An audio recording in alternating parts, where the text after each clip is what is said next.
Welcome to this edition of Rossiter's Ringside Report. I'm Mark Chang. I'm joined by the head boxing coach of the NML boxing program, Leo Rossiter. Quick housekeeping item.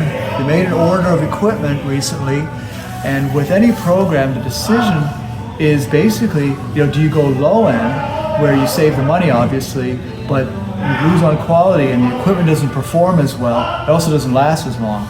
The problem with going higher end is that the costs have just become unreasonable.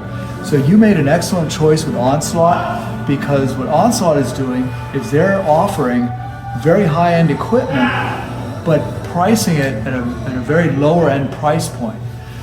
With that said, let's go ahead and take a look at a couple pieces here. This is a groin protector. As you can see, leather's very good quality, right? And the padding's nice and supple. It's very malleable. And what I really like about this cup is the design of the cup area, because it gives you a lot of room in here, and so it's very comfortable to wear. While we're at it, we'll take a close in on the gloves. As you can see, this workmanship is superb. These are all handcrafted items, mind you. But let's move on to the fights. For 2 weekends in a row, we've had barn burners of fights. Why don't we start off with the Bivol Beterbiev rematch? You called that one. Yeah, Bivol, he came out smoking like I thought he would. The rematch for pride, he wanted his title back, and he did, he did a lot more than he did the first fight, which, I assumed that he would do, and he was able to pull it out. And then this other fight with Roach and Davis. Mr. Roach, I'm sorry, but I thought that you were going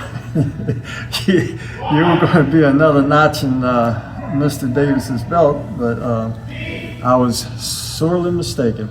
And it was a great fight, and I think the whole thing there was the intimidation factor, because they had met twice in the amateurs. And if you know in Davis's other fights, when people coming out the ring, they didn't have that real confident look. So, but Roach did have fought him twice in the amateurs. He wasn't intimidated a bit, and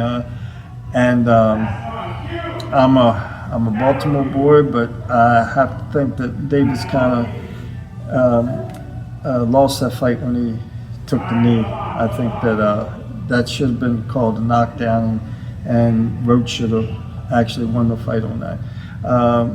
Other than that, it was a barn burner, great fight. Next best thing to Mickey Ward and Arturo Gatti. So the only competition for their rematch would be if we could do a seance and get Arturo Gatti back for a fourth fight with Mickey. Yeah, I don't think anybody saw that Roach performance coming. I sure didn't. And full of credit, very close fight, very good performance. The only thing that kind of was in the back of my mind, going into it, was Davis was saying this is his last fight, and usually when guys say that, they don't perform so well in that last fight. And also full credit to Bivol for taking on such a monstrous puncher the second time, knowing how dangerous this guy is. But let's look ahead to some upcoming fights and some happenings in the gym. I noticed we have a couple guests here. Correct. Well, we have the Virginia North Carolina Golden Gloves, which is part of the DC region. The DC region is the umbrella, and then Maryland, parts of Pennsylvania, DC fall under that, as well as Virginia and North Carolina. And that's this Friday and Saturday night at Rosecroft Raceway, which is just across the river. And then on March 15th, the week after that, it's amateur boxing in Maryland, Jake Smith's show in Baltimore. They're going to have Mickey Ward there as a guest. And then also the same night is Toe to Toe Promotions in Lynchburg, Virginia is having a pro show. And it looks like a pretty good card.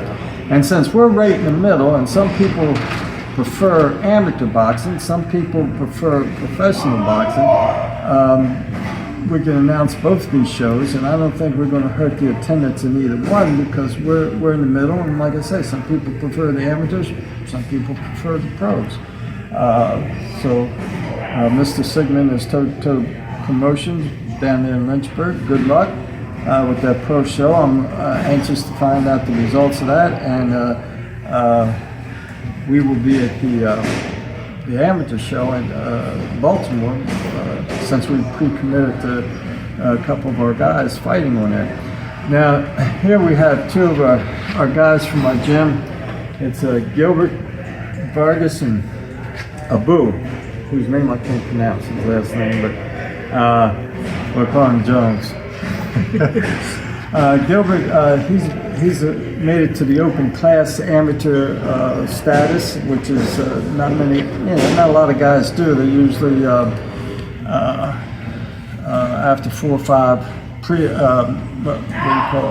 novice fights, they pack it in. It's, hey, I gave it a shot, I had my fun, but then the guys that make it onto the open class are the more serious guys, the guys that are more into boxing.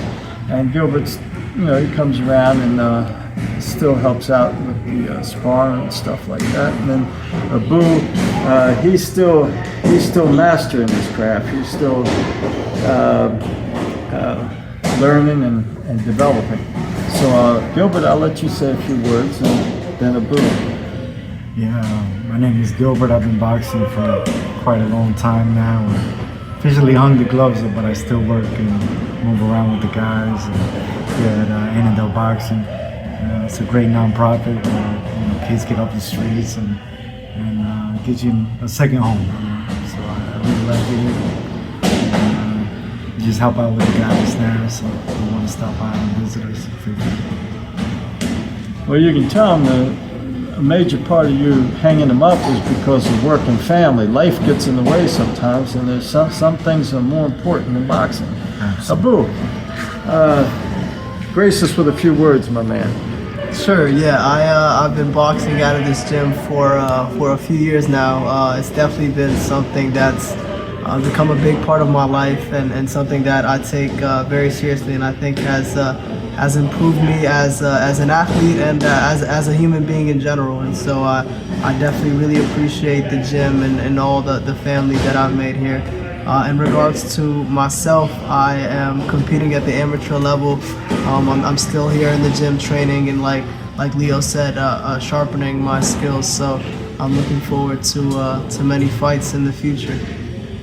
Yeah, I've actually seen Gilbert on a number of occasions sparring in the gym. He's a highly skilled boxer. I've actually assisted in the corner of a couple of Abu's fights, and he's a buzzsaw. I mean, definitely one to watch. But looking ahead at some of the upcoming fights, locally, we've got the Scott Sigmund fight, the Cujo fight on the 15th, and the bigger fights, the one that stands out is until March, and that's going to be the Chris Eubank Jr. versus Connor Benn. Who do you like in that one? I gotta go with Chris Eubanks. He's a boxer puncher just like his daddy was. His daddy was a really tough customer. And as far as Chris Eubanks Jr., and we're talking about Scott Sigmund, no, it wasn't Scott Sigmund, forgive me, it was Tony Jeter. Yeah. I get the promoters confused a little bit. Tony Jeter fought Chris Eubanks a couple years ago. And that was just a nice little tidbit about Chris Eubanks. So he has some affiliation with our local area through Mr. Jeter. And it's going to be a great show, and I got Eubanks taking him out. Yeah, hard to disagree with that. Speaking of Tony Jeter, he has had a great career. He's actually gone on to be one of the premier promoters in this area. He's got very frequent fight cards. He's got fighters that are highly ranked. So catch one of his promotions too. We'd actually like to have him as a guest. Other than that, the only other fights coming up really, you have names like Ryan Garcia, Devin Haney, Teofimo Lopez, Canelo Alvarez, but they're not really fighting guys that make you excited to tune in. Thank you, Gilbert. Thank you, Abu, for joining us, and thank you for watching.